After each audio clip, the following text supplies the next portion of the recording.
Olá, amigos. Mais uma vez estou muito animado compartilhar essas histórias, essa vez sobre a tradução do livro de Mormon de Joseph junto com Oliver Cowdery. Nós terminamos com... Bem, no último vídeo foi o vídeo da igreja. Espero que gostaram. Eu amo aquele vídeo e tem mais um no futuro que vamos também compartilhar. Mas no vídeo antes daquele, terminamos com a viagem de Harmony até a casa da família Whitmer. E chegaram na casa da família Whitmer mais ou menos dia 1º de junho de 1829. E no mês de junho, Joseph e Oliver traduziram as placas pequenas. Isso foi de 1º Nephi até Palavras de Mormon. Os historiadores não têm certeza onde estava o livro Palavras de Mormon. Não sabem se eram parte das placas grandes ou pequenas. Eu acho que faziam parte das placas grandes, porque eu vou falar sobre isso nesse vídeo. No final do livro de Jaron, eu acho, Omni, fala, e essas placas estão cheias. Então não tinha mais espaço para escrever as palavras de Mormon. Mas isso é meu pensamento. Mas começaram em Fayette, que é a cidade onde morava a família Whitmer.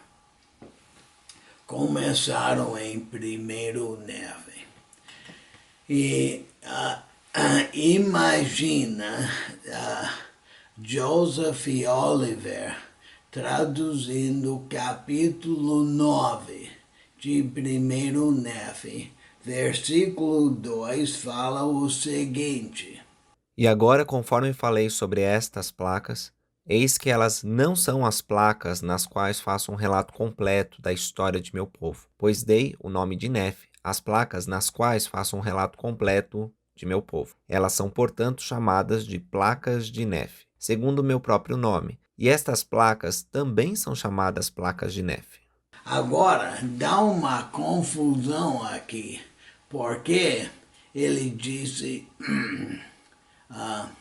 elas são chamadas de placas de Nephi, segundo meu nome. E essas placas também são chamadas placas de Nephi. Então, tem duas placas de Nephi, as grandes e as pequenas. E dá muita confusão isso. 3. Não obstante, recebi um mandamento do Senhor para fazer estas placas, com um fim especial de deixar gravado um relato do ministério de meu povo. Então o Senhor explica, o Nephi explica, eu criei essas placas para a história de meu ministério. 4. Nas outras placas, deve ser gravado um relato do governo dos reis e das guerras e contendas de meu povo. Essas placas tratam, portanto, na sua maior parte, do ministério, enquanto as outras placas tratam principalmente do governo dos reis e das guerras e contendas de meu povo. As outras placas que foram perdidas com as 116 páginas eram a parte histórica. 5.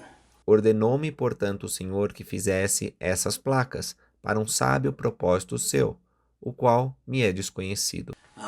Nefi escreve: não sei porque estou escrevendo essas outras placas, mas o Senhor me ordenou. E o versículo mais importante, 6. Mas o Senhor conhece todas as coisas, desde o começo. Portanto, ele prepara um caminho para realizar todas as suas obras entre os filhos dos homens, pois eis que ele tem todo o poder para fazer cumprir todas as suas palavras. E assim é. Amém. Imagina Nefi, ou desculpa, Joseph, quando ele traduziu esses versículos, o alívio que ele teve, porque ele reconheceu que o que ele traduziu nos primeiros 8 capítulos era um resumo do livro de lei.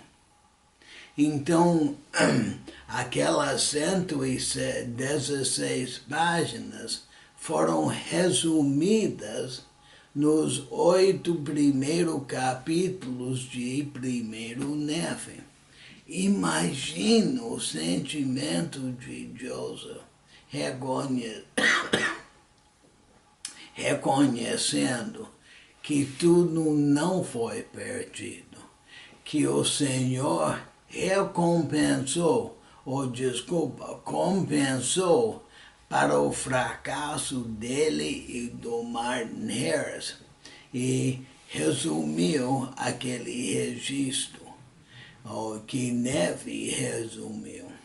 Então, aprendendo isso, eu voltei e li novamente os 8 primeiros capítulos. E eu notei que quase cada capítulo começa com Nefi falando sobre Lei, o pai dele. Então, ele estava de fato resumindo o registro do pai dele. E começando no 9, Nefi começa a escrever o relato dele. Eu posso imaginar o alívio de Joseph quando ele reconheceu isso. Então, nota bem que nessas placas pequenas é tudo na primeira pessoa. Eu, Nefi, eu, Jacó, eu, Omni, eu, Enos, sempre é eu. Quer dizer que Mormon não resumiu essas placas. Essas placas o Mormon achou na biblioteca com um monte de placas e só colocou elas junto com o livro que ele resumiu. Nota que o resto do livro está na terceira pessoa, que Mormon fala, e Alma fez isso e aquilo. Aconteceu que Elamã fez, e Nefi e Lei, em terceiro Nefi. Foi tudo um resumo, até chegar ao livro de Mormon e depois Moroni. E esses livros novamente foram escritos na primeira pessoa. Por quê? Porque Mormon e Moroni escreveram. Mas foi um grande resumo. Os livros de Mosias, Alma Elamã, terceiro Nefe, quarto Nefe e Éter. E nota também que quase todos esses livros têm um resumo no início, no início do livro. Esse resumo foi feito por Mormon. E em primeiro e segundo Nefe foram escritos por Nefe. Mas nota também, o início de cada capítulo tem um resumo em itálicos. Essa parte escrita em itálicos não era parte do livro de Mormon original. Esses itálicos foram adicionados, eu acho que foi de Orson Pratt em 1869. Então, qualquer coisa escrito em itálicos não era parte dos autores originais. Mas nota que Mosias não tem um resumo no início do livro. Por que não tem? Porque perdemos o início do livro de Mosias, nas 116 páginas, como falamos antes. São esses detalhes pequenininhos, mais uma vez, que mostram os milagres. Imagina se Joseph escrevesse o livro de sua própria imaginação. De jeito nenhum ele teria esses erros no livro. O erro de não ter um resumo do livro de Mosias. O erro de escrever a primeira parte do livro em primeira pessoa e no meio do livro escrever na terceira pessoa, depois voltar em Mormon e Moroni para a primeira pessoa de novo. Ele nunca faria um livro assim. E porque é assim, é por causa do que acabei de explicar. Aliás, como disse um acadêmico de letras, o nome é Robert Rees, e ele escreveu: se Joseph Smith escrevesse o livro de Mormon de sua imaginação e da maneira que seus escribas disseram que ele escreveu, e não temos motivo nenhum de não acreditá-los. Então ele foi o único autor na história humana que realizou tal coisa. Esses milagres são incríveis.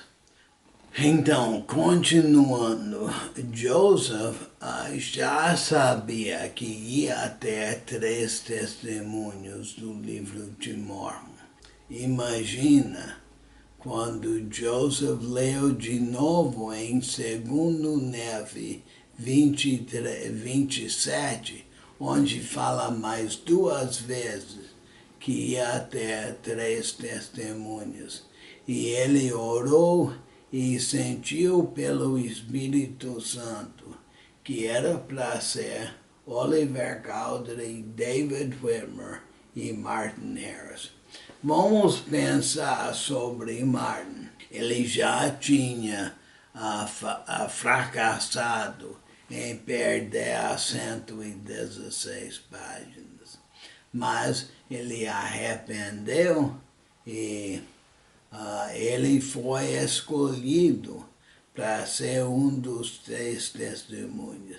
Também foi escolhido para financiar de imprimir e distribuir os livros de Mormon. Que bênção ter ele, e que bênção que ele pôde arrepender e fazer parte. Então, mesmo com os erros de Martin, ele foi escolhido. Isso me dá tanto... eu fico muito contente em saber isso, porque eu também errei várias vezes em minha vida e o Senhor consegue me usar ainda, como o Martin. E isso é verdade com cada um de vocês. Vocês erraram, eu sei que erraram, porque todos erramos. Mas o Senhor ainda pode nos usar. Eu penso sobre eu nessa condição que eu tenho agora. A minha fala é horrível, está horrível. O meu andar é muito fraco.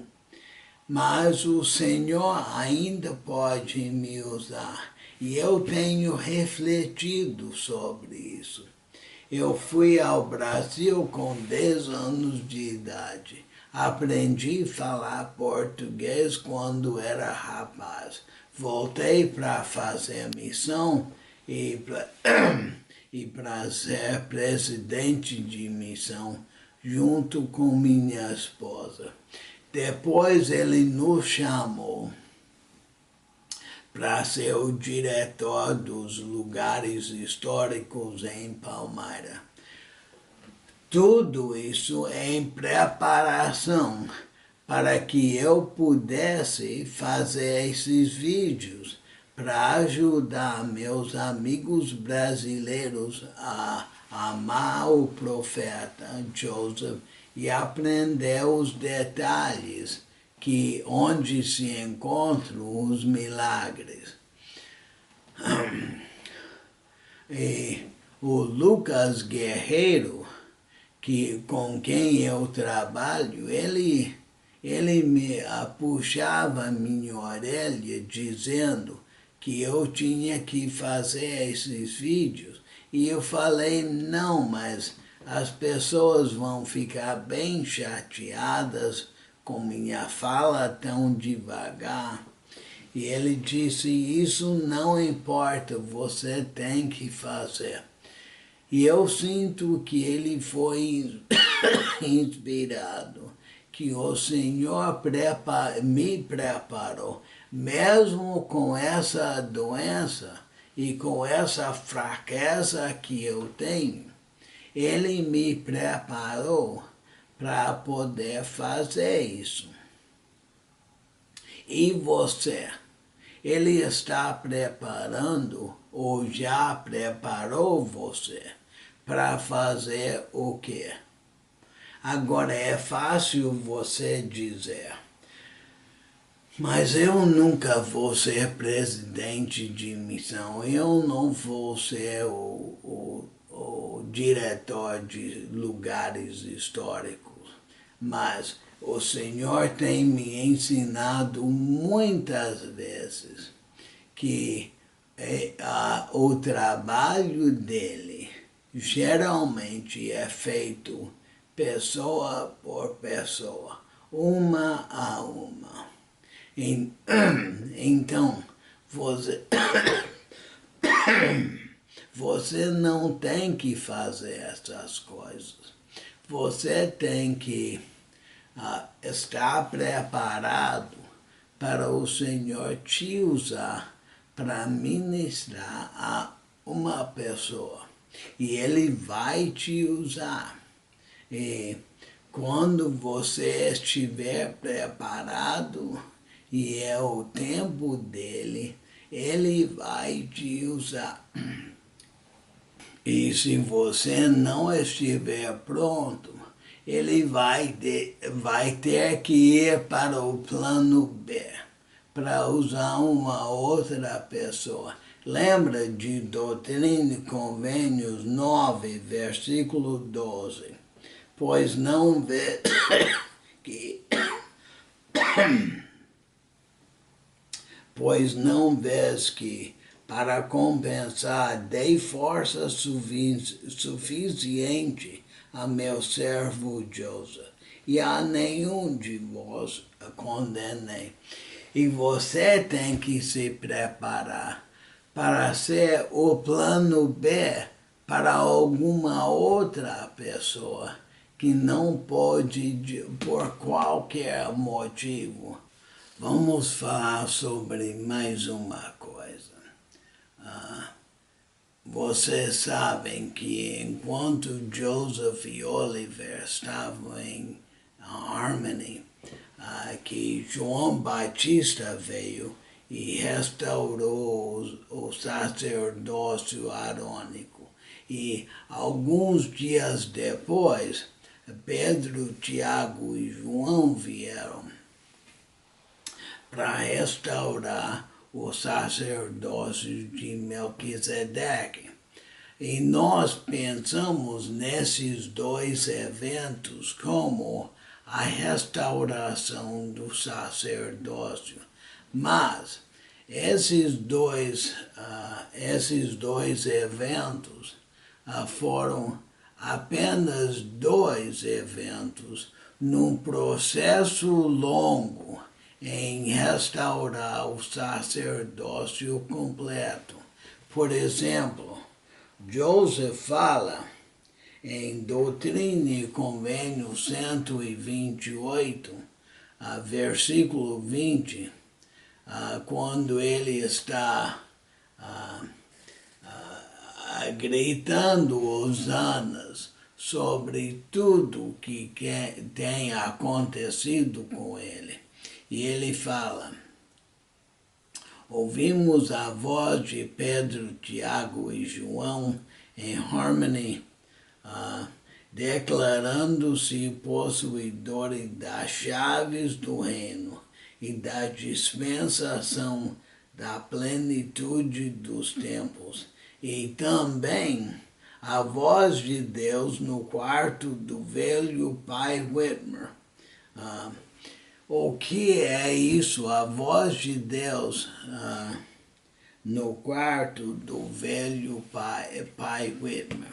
Bem, isso aconteceu enquanto Joseph e Oliver estavam traduzindo em Harmony. E isso foi mais uma parte da restauração do sacerdócio e mais uma parte de várias outras partes. Por exemplo, e já falamos sobre isso uma vez, em Doutrina e Convênio 110, uma semana depois da dedicação do templo de Kirtland, Elias, o profeta, veio para restaurar as chaves de poder ligar na terra e nos céus, o poder selador. Isso fez mais uma parte da restauração do sacerdócio. Hoje, o presidente Nelson está nos ensinando sobre como as mulheres tomam parte do sacerdócio enquanto elas oficiam no templo, como oficiantes do templo. Agora, presidente Nelson não deu esse poder a elas. Elas receberam esse poder quando foram designadas como oficiantes no templo. Pensa bem sobre o próprio título, oficiante no templo. Quem tem poder de oficiar no templo? Pessoas que usam o sacerdócio. E, como eu falei, presidente Nelson não deu esse poder para elas, mas ele está nos ensinando que elas têm poder do sacerdócio enquanto elas oficiam no templo. Continuando a restauração do sacerdócio completo. Vamos falar no próximo vídeo sobre o que aconteceu no quarto do velho pai Whitmer e como isso fez parte da restauração do sacerdócio. Espero que gostaram. Se gostaram, por favor, curtam e deixem seus comentários. Obrigado.